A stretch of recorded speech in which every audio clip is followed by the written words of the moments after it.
భారత్లోని అన్ని ఛానల్స్ ను ఆంధ్రదేశంలో ప్రసారం చేస్తున్న ఏకైక నెట్వర్క్ సిటీ కేబుల్.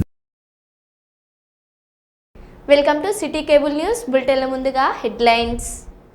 పెద్దపల్లి బీజేపీలో నేరుగా రాష్ట్ర అధ్యక్షుని ముందే బయటపడ్డ అంతర్గత వర్గ పోరు.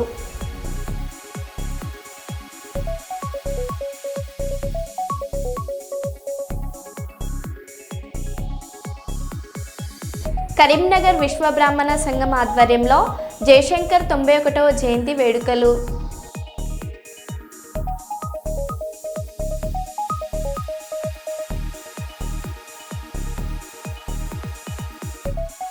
ఉత్తరాఖండ్లో భారీ వరదల కారణంగా కొండ చర్యలు విరిగిపడ్డ ఘటనలో 11 మంది జవాన్లు గల్లంతు.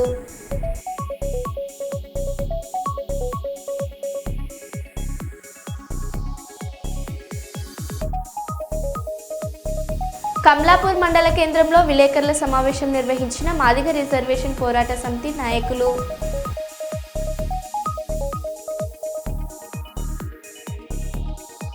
ఉత్తరకాశీ జిల్లాలో బీభత్సం సృష్టించిన వరదలు.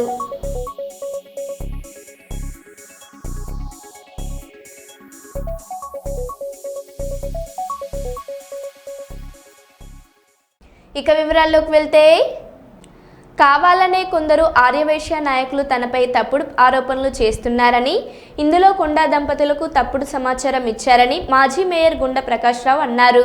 వరంగల్ చౌరస్తాలోని ఆర్యవైశ్య భవన్లో మీడియాతో మాట్లాడారు.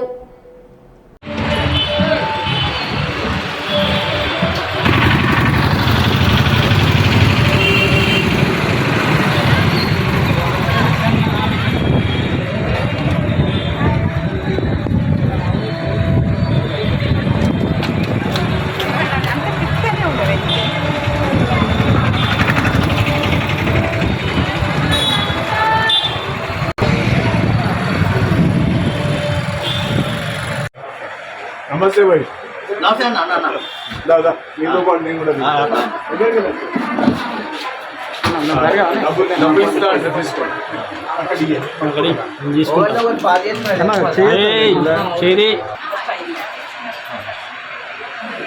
చెప్పు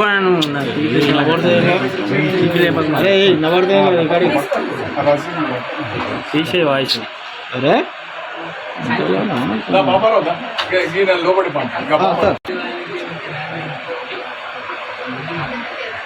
okay madam okay okay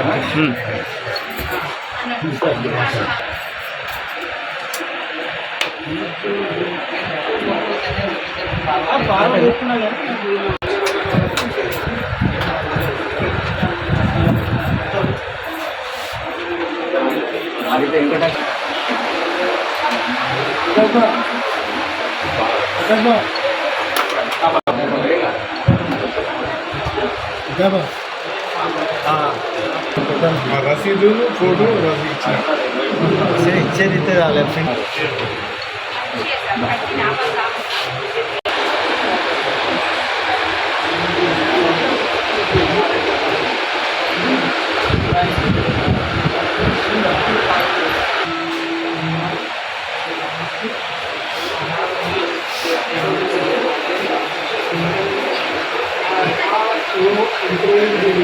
appreciation చేసేది బదులు నేను లేనిది ఇది దాన్ని ఒక సాగుగా తీసుకొని ఈ విధంగా చేయటం ఎంతవరకు న్యాయం?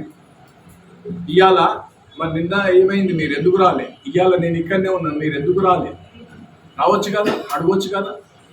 నేను సవాల్ చేస్తానా, బహిరంగ చర్చకు సిద్ధమా? తీసుకొని ఆ సవాల్ తీసుకో, ఎక్కడంటే అక్కడ కూర్చుందాం. నువ్వు చేసినది నేను చేసినది చెబుతా, ఆర్యవైశ్యుల గురించి మాట్లాడదాం. వ్యక్తిగత విషయాలు అవసరం లేదు. కాబట్టి మిత్రులారా, ఈరోజు దీన్ని ఇంకా ఒక అభివృద్ధి తీసుకొచ్చే సాత్రం నీది ఏంది పరిస్థితి?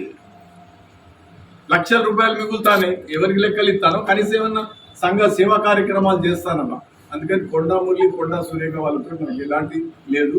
నాకు ఏమైనా వీళ్ళతోటే దీనికి కారణభూతులే వాళ్ళు మిస్గైడ్ చేసి ఇక్కడ పిలిస్తే వాళ్ళు రావటం పోవడం జరిగింది. కానీ తర్వాత వాళ్ళ ఇన్వాల్వ్మెంట్ ఏం లేదు. మీరు కూర్చొని సాల్వ్ చేసుకోవాలి తప్ప అని ఆయన చెప్పాడు. జెంటిల్మెన్గా చెప్పాడు తప్ప వేరే.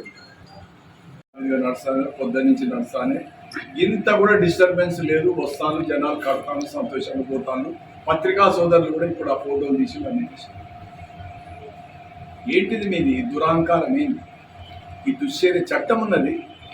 నీకేమన్నా ప్రాబ్లమ్స్ ఉంటే చట్టపరంగా పో, మేము కూడా చట్టపరంగా చర్యలు తీసుకుంటాం. ఈరోజు ఇదే గట్టు మహేష్ మీద పరువు నష్టం దావా వేస్తాను. 100% ఆయన మీద పరువు నష్టం దావా వేస్తా. సివిల్ దేవాలయంలో రోడ్లు వేయించినాం, దేవాలయం బయట రోడ్లు వేయించినాం. కీర్తినగర్ కాలనీలో కూడా అక్కడ వాసవిమాత టెంపుల్లో 60 లక్షలు పెట్టి కమ్యూనిటీ హాల్ కట్టించాం.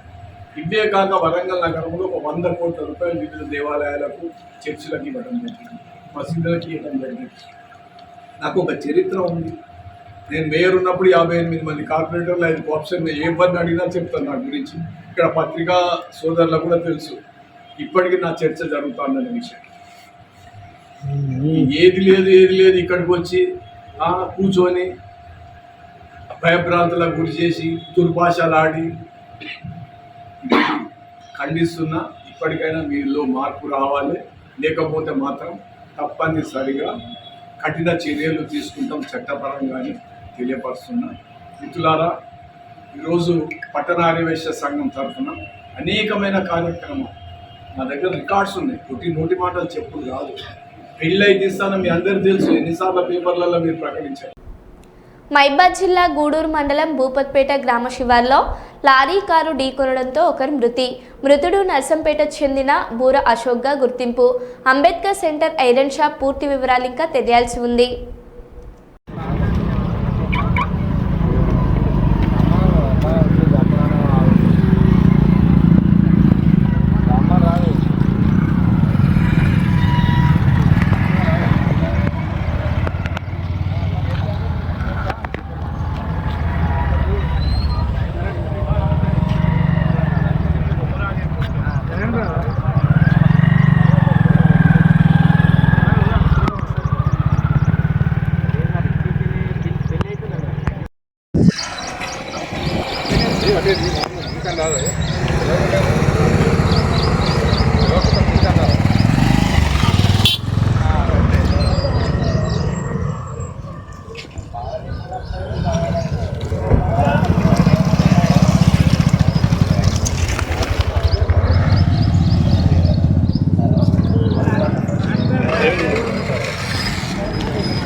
హన్మకొండ జిల్లా కమలాపూర్ మండల కేంద్రంలో విలేకరుల సమావేశం నిర్వహించిన మాదిగ రిజర్వేషన్ పోరాట సమితి నాయకులు.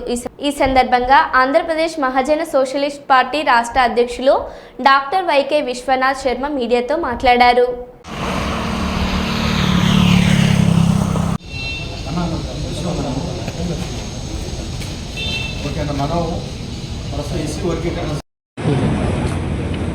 ముందుగా Kamalapur electronic media, print media మిత్రులందరికీ మహాజన నేత పద్మశ్రీ మందకృష్ణ మాదిగ పక్షాన సామాజిక నమస్కారం తెలియజేస్తున్నాను. నా పేరు డాక్టర్ వైకే విశ్వనాథ్ మాదిగ. నేను మహాజన సోషలిస్ట్ పార్టీ ఆంధ్రప్రదేశ్ రాష్ట్ర అధ్యక్షుడిని. తెలంగాణ రాష్ట్రంలో వృద్ధుల, వితంతువుల, వికలాంగుల, అదేవిధంగా నేత, గీత, బీడీ కార్మికుల పెన్షన్ల పెంపు కార్యక్రమంలో భాగంగా గౌరవ శ్రీ మందకృష్ణ మాదిగ గారు చెప్పినటువంటి వికలాంగుల, వృద్ధుల సింహగర్జన మహాసభను జయప్రదం చేయడం కోసం ఈ రాష్ట్రంలో ఉమ్మడి వరంగల్ జిల్లా ఇన్ఛార్జిగా ఇక్కడ రావడం జరిగింది. ఈ నేపథ్యంలో హన్మకొండ జిల్లా కమలాపూర్ ఈ మండల కేంద్రంలో ఈరోజు ఎంఆర్పిఎస్, పిహెచ్పిఎస్, అదేవిధంగా ఎంఎస్పి అనుబంధ సంఘాల సమీక్షా సమావేశం ఏర్పాటు చేసుకొని రేపు 7వ తారీఖున హన్మకొండ కేంద్రంలో జరిగేటువంటి సన్నాహక సభకు ఎంఆర్పిఎస్ వ్యవస్థాపక అధ్యక్షులు, ఈ ఉద్యమానికి ఆద్యులైనటువంటి గౌరవ పద్మశ్రీ మందకృష్ణ మాదిగ గారు వస్తున్న నేపథ్యంలో ఇక్కడ నుంచి జన సమీకరణ చేయడం కోసం కమలాపూర్ కేంద్రానికి రావడం జరిగింది. నాతో పాటు హన్మకొండ జిల్లాకు ఇన్ఛార్జిగా వ్యవహరిస్తున్నటువంటి సీనియర్ ఎంఆర్పిఎస్ నాయకులు, ఎంఎస్పి జాతీయ నాయకులు, కందుకూరి సోమన్న గారు స్థానిక నాయకత్వంతో కూడా ఈరోజు సమీక్ష సమావేశంలో పాల్గొనడం జరిగింది. ప్రధాన ఉద్దేశం ఏంటంటే ఈరోజు ఏదైతే గౌరవ ముఖ్యమంత్రి రేవంత్ రెడ్డి గారు కాంగ్రెస్ ప్రభుత్వంలో నడుపుతున్నటువంటి వారు గతంలో ఎన్నికలకు వెళ్లే ముందు స్పష్టంగా వృద్ధుల వితంతులకు ఒంటరి మహిళలకు 2016 రూపాయల నుంచి 4016 రూపాయలు పెంచుతామని, అదేవిధంగా వికలాంగులకి 4016 నుంచి 6016 పెంచుతామని, కిడ్నీ జబ్బులతోనూ అదే రక్తహీనతతో బాధపడే కండరాలతో బాధపడే వాళ్ళకి, అదేవిధంగా పక్షవాతం ఉంటున్నటువంటి వాళ్ళకు, ఎవరైతే మంచాన పడి లేనటువంటి వాళ్ళు ఉంటారో వాళ్ళందరికీ కూడా 15,000 రూపాయలు పెన్షన్ చేస్తామని చెప్పని ఎన్నికలకు వెళ్లే ముందు ఒక మేనిఫెస్టోలో స్పష్టమైనటువంటి హామీ ఇవ్వడం జరిగింది. మేము ఈరోజు అదే డిమాండ్ చేస్తాము.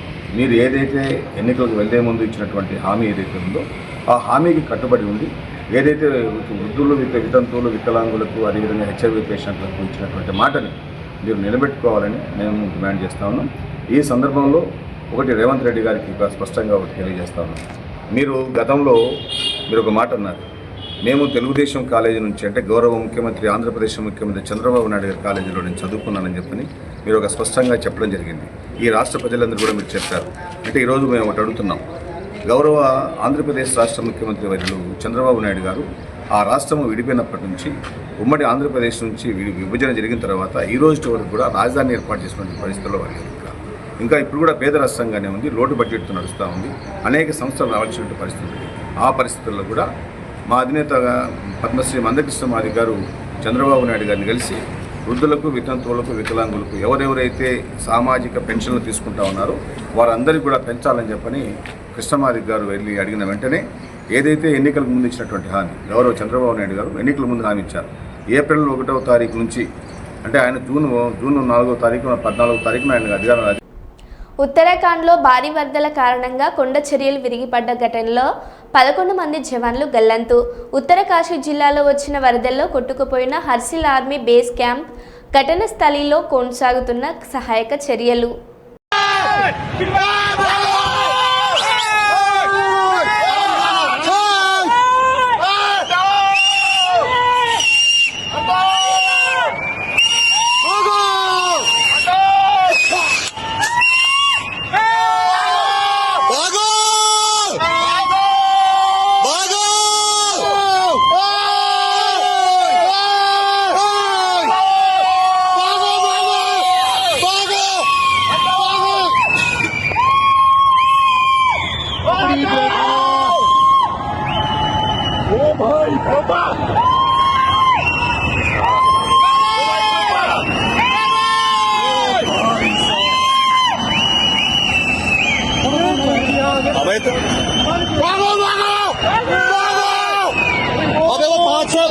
आर्मी वाले मर गए होंगे 5-6 तो बैंड चोद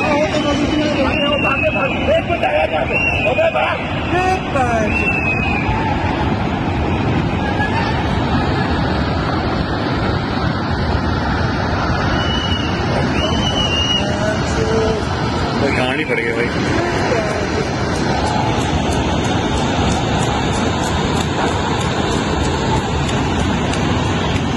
और भाई साहब हरे राम हरे राम हरे राम हरे राम हरे राम हरे राम।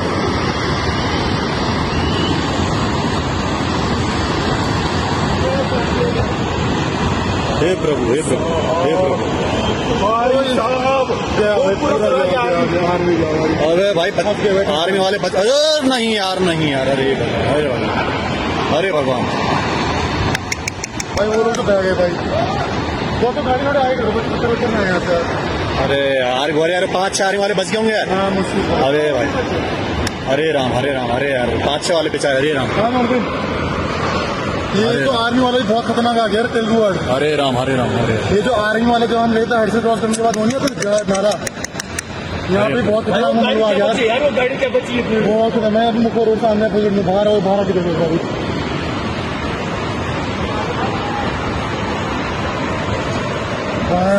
जो भाई क्या अरे आर्मी वाले बच्चे होंगे भगवान जाने यार।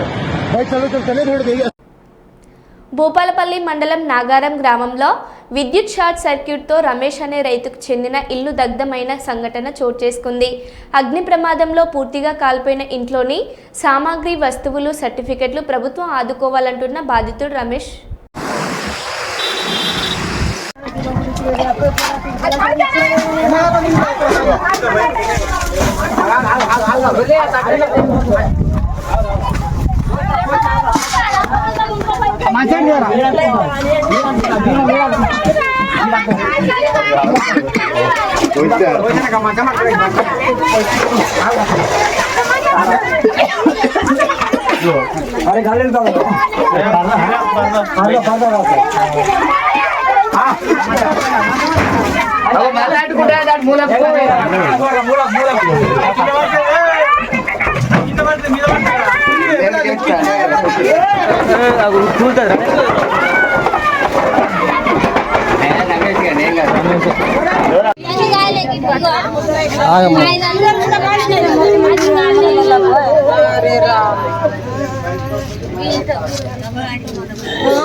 అదే 10 నిమిషాలు ఒక్కసారి మొత్తుకున్నారే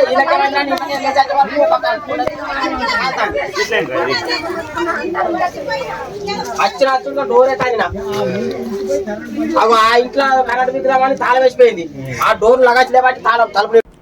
ఉపాధ్యాయుల సమస్యలు పరిష్కరించాలని ఉపాధ్యాయ సంఘాల పోరాట కమిటీ యుఎస్పిసి ఆధ్వర్యంలో జిల్లా కలెక్టర్ కార్యాలయం ముందు ధర్నా చేపట్టారు. ఈ సందర్భంగా వారు మాట్లాడారు. వ్యవస్థను అవుట్ సోర్సింగ్ వ్యవస్థను తీసుకువస్తూ ఒకప్పుడు ప్రభుత్వ ఉద్యోగి అంటే ఉద్యోగం చేస్తాడు, తర్వాత ఆఫ్టర్ రిటైర్మెంట్ తర్వాత ఉంటుంది, ఒక ప్రశాంతమైన జీవితము గడపవచ్చు అనే ఉద్దేశంతో ఉద్యోగిగా రిటైర్మెంట్ అయిన తర్వాత ఎటువంటి భద్రత లేకుండా చేసి 2004 నుండి దాదాపు 21 సంవత్సరాలుగా మనము యుఎస్పిఎస్ పక్షాన ఉపాధ్యాయ సోదరులకు అందరికీ కూడా తెలంగాణ గెస్టెడ్ నాన్ గెస్టెడ్ ఉపాధ్యాయులు అండ్ ఎంప్లాయీస్ పెన్షన్ల సంఘం తరఫున, జేఏసీ తరఫున అందరికీ కూడా ఉదయాభినందనాలతో ఈరోజు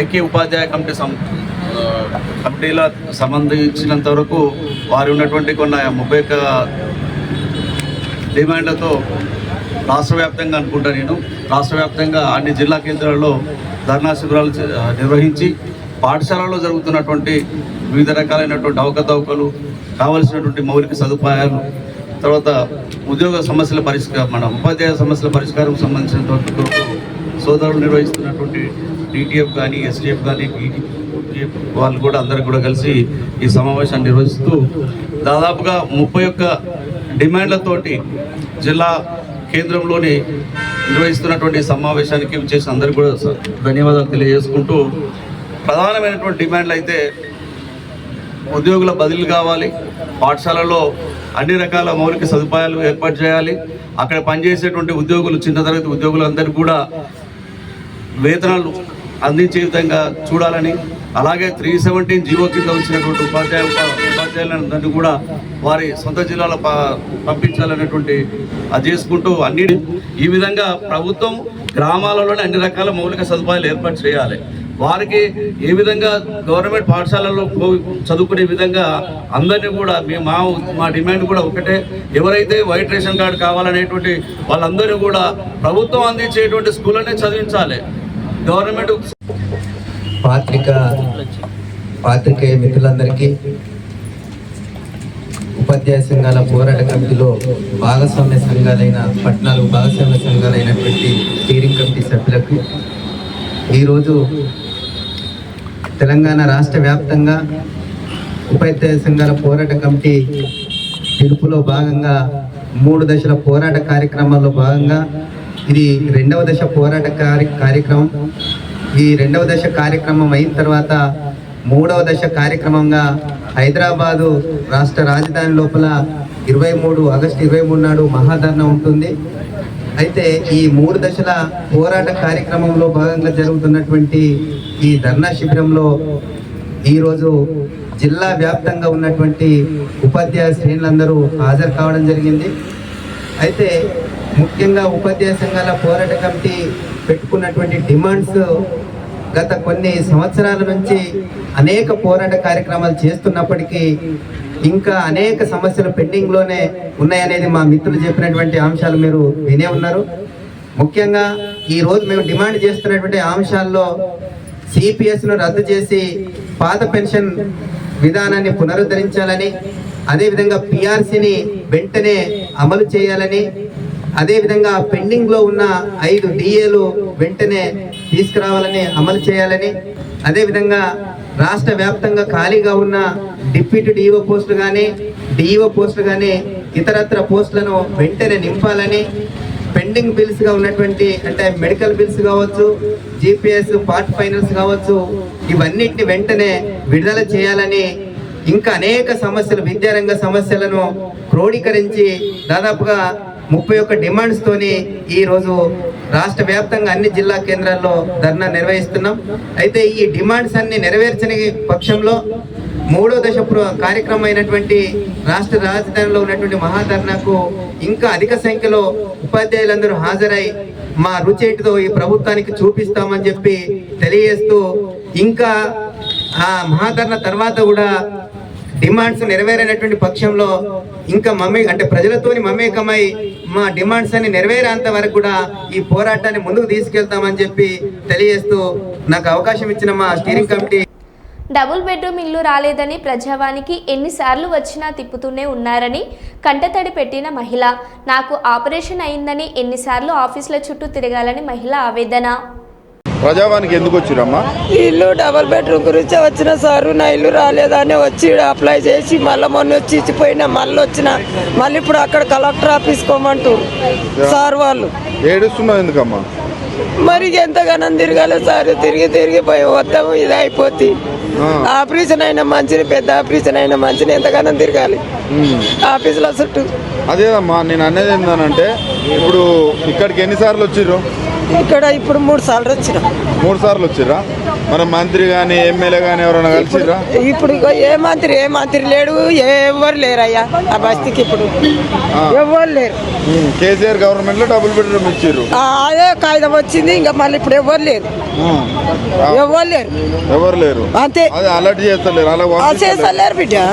చేసినప్పుడు నేను ఎంతకంట మరి ఎట్లా బతుకుతురమ్మా? మరి ఇల్లు లేదు ఎట్లా? మరి మీకు ఇక ఎట్లా బతకాలి? గట్టనే ఉండాలి, కిరాయిలకు చావాలి, చచ్చిపోతున్నాం. ఇంకేముంటుంది? కిరాయికి ఉండాలి, కష్టం చేసుకున్నా కానీ ఏదో. అంటే మీకు ఏంది కాంగ్రెస్ ప్రభుత్వం వచ్చిందే పేదల కోసం అన్నారు. ఇక బియ్యం ఇస్తుండు, బియ్యం అయితే తింటున్నా బిడ్డ. సన్న బియ్యం వస్తున్నాయి, బస్సు తిరిగిపోతున్నాం. 2 అయితే పోతున్నాయి. పోయినాయి చెప్పాలి, లేనివి ఎందుకు చెప్పాలి? ఉన్నాయి చెప్పాలి. ఇల్లు ఇయ్యాలి ఇంకా బిడ్డ, ఏడిచ్చినా పోతాను. ముసలోడు కాలు చేతులు పడిపోయినాయి. దానికి బాధ. కష్టం చేస్తే నాకెందుకుంటుంది ఇవంతా బాధ? ఎవరు పెళ్లి చేసుకొని వాళ్ళు వెళ్ళిపోయి కొడుకులు.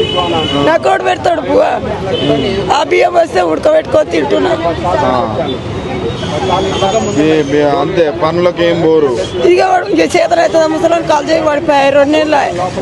పింఛన్ వస్తుందా? పింఛన్ కూడా లేదు. అప్పుడు అప్లై చేసినా రాలే, ఇప్పుడు కూడా చేసినా రాలే. హ్యాండిక్యాప్ సర్టిఫికేట్ వచ్చినా కూడా ఇస్తలేరు. మరి ఎట్లా మాట పింఛన్ రావట్లేదు, ఇటు ఇల్లు లేదు, చేయలేనైనా మాకు ఏం చేయలేదు. ఇక్కడికి వస్తే ఎమ్మెల్యేలు ఎంపీలు కలుస్తామనే కదా, మరి ఒక్కరు ఒక్క ఎమ్మెల్యే కలపాయి, ఒక్కసారి కలపాయి. ఎవరిని పోయి కలవాలి, ఏం చేయాలి? ఎవరు కలవాలో కూడా తెలుస్తలేదా? తెలుస్తలేదు. ఎన్నిసార్లు వచ్చారు ఇక్కడికి? ఇప్పుడు వీడికి 3 సార్లు వచ్చినాం అంతే. 3 సార్లు ఏమంటారు ఇక్కడ మళ్ళీ అక్కడ? ఇప్పుడు ఏమంటుండే, ఒకసారి గట్టిగా అడిగిన. ఇప్పుడు నేను అడిగితే నువ్వు కలెక్టర్ ఆఫీస్ పోయి ఇది పెట్టమ్మా అని చెప్పి ఇప్పుడు చెప్పిండు సార్ గట్టిగా. ఇప్పుడు చెప్పిండు. ఇక సార్ మాట మీద పోతున్నాయి. ఇక పెట్టనన్నా ఏడిచ్చినా పోతా సార్. ఇక ఇల్లు కావాలి అంతే. మరి ఇందిరా మిల్లులని ఇస్తారు, వాళ్ళని ఇయ్యలేదా? ఇంకేడి ఆ ఇందిరా మిల్లు కూడా మాకు జాగ ఉంటే కట్టిస్తారంట. జాగ లేదు కదా మాకు, ఏడికెళ్ళి కట్టిస్తాడు? జాగ ఉన్నకే కట్టిస్తాడు అంట, ఊళ్ళ వాళ్ళకే కట్టిస్తాడు, మాకే కూడా కట్టిస్తాడు. జాగలేదు మరి హైదరాబాద్ ఏడుండే జాగలు, పూలు రైతు ఉంటాయి జాగలు. అవునా లేదా? నా ఓటు హక్కు ఇక్కడనే ఉంది, నా ఓట్ల లిస్ట్ ఇక్కడనే, నా ఆధార్ కార్డు ఇక్కడనే, నా బియ్యం కార్డు ఇక్కడనే ఉంది. ఇంకేం చేయాలి? అన్ని ఇక్కడనే ఉన్నాయి. నాకు ఏడ నడుస్తుంది, ఏం లేవు. మరి ఎట్లా కష్టం చేసుకోవాలి, తినాలి. మిల్లు వచ్చేటట్టు కూడా లేదు ఇప్పుడు పరిస్థితి. పరిస్థితి. ఇంకేది ఆ పరిస్థితి కూడా లేదు. ఇంకా నాకు జాగ ఉంటే కట్టిస్తాడట, మాకు జాగే లేదు. ఏం చేయాలి? పేదోనికి జాగ ఉండదు కట్టిద్దామంటే, మరి ఇక జాగ ఉన్నోరికే కట్టిస్తా అంటున్నాడు. ఎట్లమ్మా మరి జాగ ఉన్న వాళ్ళకి కట్టిద్దాం? ఏమో కొడుక ఏం చేస్తాడో, ఇంకా ఏడిస్తాడో, ఏం చేస్తాడో. ఆ డబల్ బెడ్రూమ్లు అన్ని గానం కట్టి ఒకటి వచ్చిన వాళ్ళకే వస్తున్నాయి. ఉన్నోనికే ఇస్తున్నాడు, ఉన్నోనికే ఇస్తున్నాడు, లేనోనికి అయితే ఇస్తలేడు. ఏం చేయాలి? తమ్ముడికి హ్యాండ్ ఇచ్చిన కోమటిరెడ్డి రాజగోపాలారెడ్డికి మంత్రి పదవి ఇస్తానని మాట ఇచ్చిన సంగతి నాకు తెలియదు. రాజగోపాలారెడ్డికి మంత్రి పదవి ఇవ్వడం నా చేతుల్లో లేని విషయం. దాని గురించి రేవంత్ రెడ్డిని అడగండి. రాజగోపాలారెడ్డికి మంత్రి పదవి అనేది నాకు సంబంధం లేని నా స్వార్థం నాది. నాకు సంబంధం లేని విషయాలు నన్ను అడగకండి అని మంత్రి కోమటిరెడ్డి వెంకటరెడ్డి అన్నారు. మాట ఇచ్చి ఇస్తే సంతోషమే, ఇస్తే సంతోషపడతాం. కానీ కేంద్రంలో అల్టిమేట్గా హైకమాండ్ సీఎం గారు కూర్చొని నిర్ణయించే అంశాన్ని నన్ను అడగడం కూడా మీరు తప్పు. నా చేతులు లేని విషయాన్ని అడిగితే నేనేం చెప్పలేను. నాకు సంబంధం లేని విషయాల గురించి ఇవన్నీ నాకు సంబంధించిన విషయాలని నన్ను అడిగి నేను చెప్పా. నాదేంటంటే అఫీషియల్ డ్యూటీ. ఈరోజు గడ్కరీ గారు నేను అడిగినా ఇవాళ క్లియర్గా. మరో బులెటిన్లో మళ్ళీ కలుద్దాం. Stay tune.